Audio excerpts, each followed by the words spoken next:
Okay, so we're here trying to replace the shift boot with a nice aftermarket shift boot that I got. And after the shift boot's in, I decided to put in the black veil side shift knob, and we'll get that sorted. So let's see how tough this is going to be.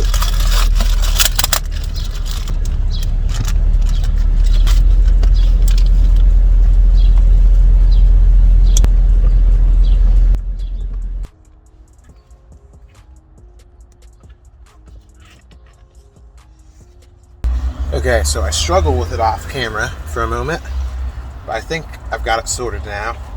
So apparently I don't have everything I need in order to completely remove this shift boot and replace it with this. This is also a lot less sturdy. So what I'm going to do is I'm going to kind of use this as a wrap. So I'm going to wrap it around, and I'm going to try to lace this cover on the side of the shift boot, and that's how we're gonna make it go here.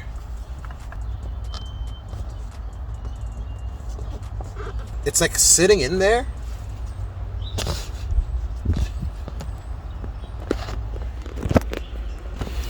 So it's in there, right? But I can't get it to like click and lock in. So I'm gonna have to play with this for a little bit longer.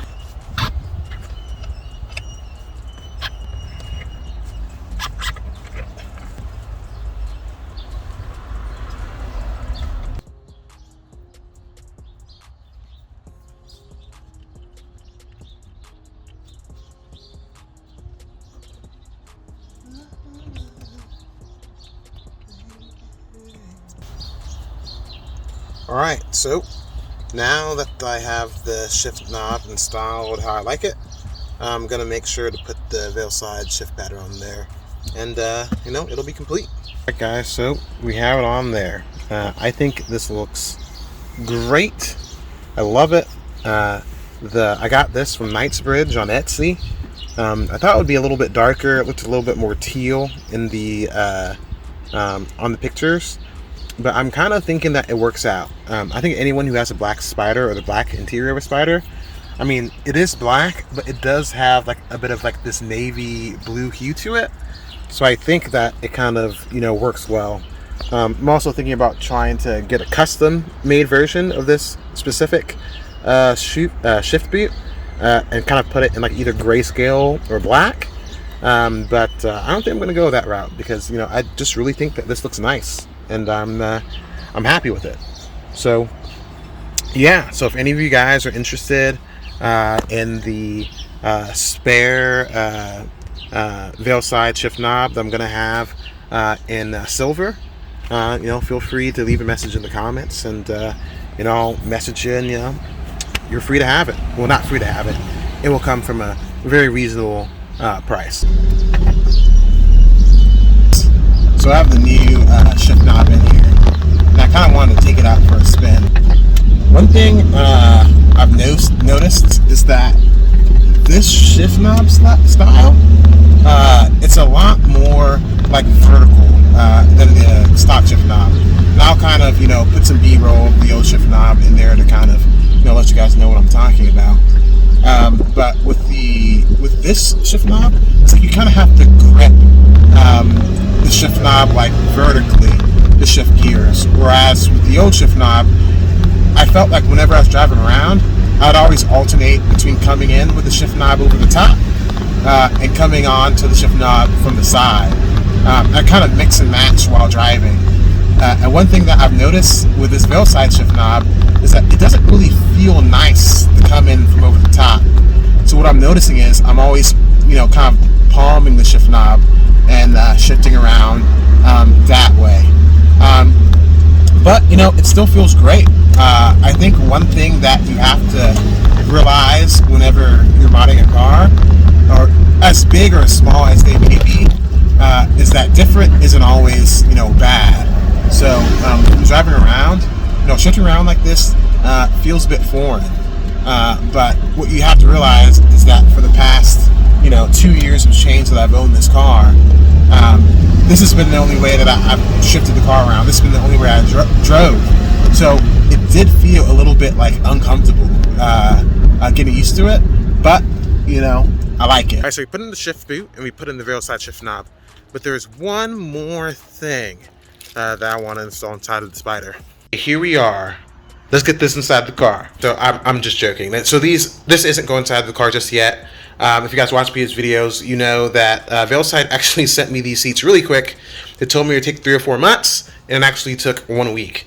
I don't have the brackets yet, so I've been waiting for the brackets from Bride for about 3 months now, and they should get here next week, and we'll get them inside the car. And I know what you guys are thinking. It looks pretty dirty. How can you spend this much money on these seats and have them look kind of messed up? But also, if you see my previous video, my cousin's dog stayed with me for about a month, and I kind of covered up this seat with this blanket here, but it apparently was not very effective. But you know, I'll get this cleaned up with a lint roller.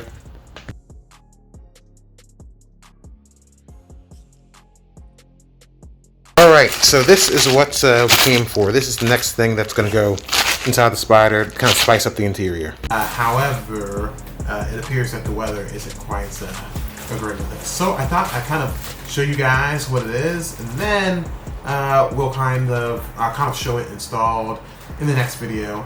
And hopefully in that next video, we'll actually have the seats inside of the car.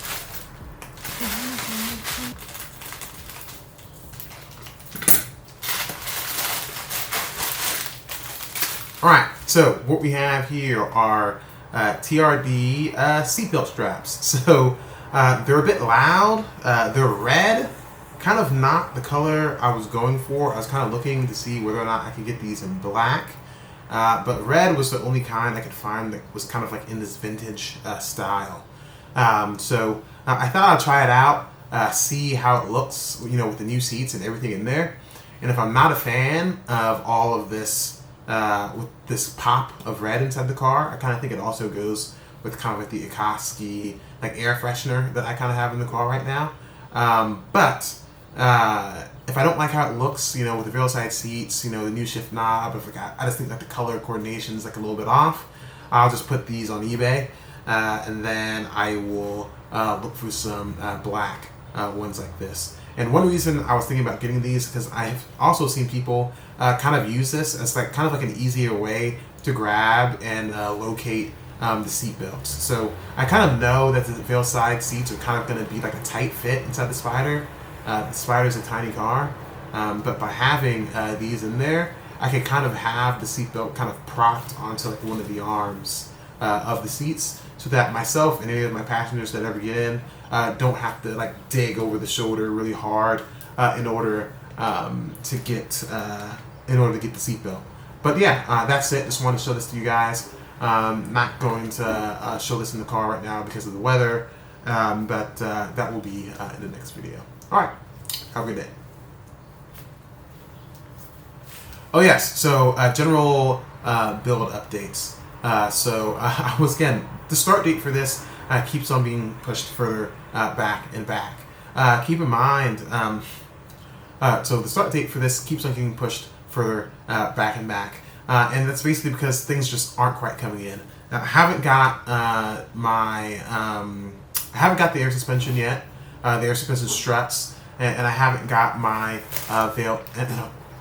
So things keep on getting pushed back and back with this build, but it is going to start soon, at least I hope. The plan was to actually start this month, but I still haven't got the air suspension struts, and I haven't got the wheels. And I know technically you could say, oh, you could start without those things, but it's my only car, and I don't want to be without it for more than I have to be. So I'd rather the build start when I kind of have everything in the same spot. But I finally got a shipping label for the air suspension strut, so that's going to be here next week. And even though I have not got a shipping label for the new set of work wheels that will go inside the car, I was promised that it shipped on Friday and they'd be able to get me the information next week.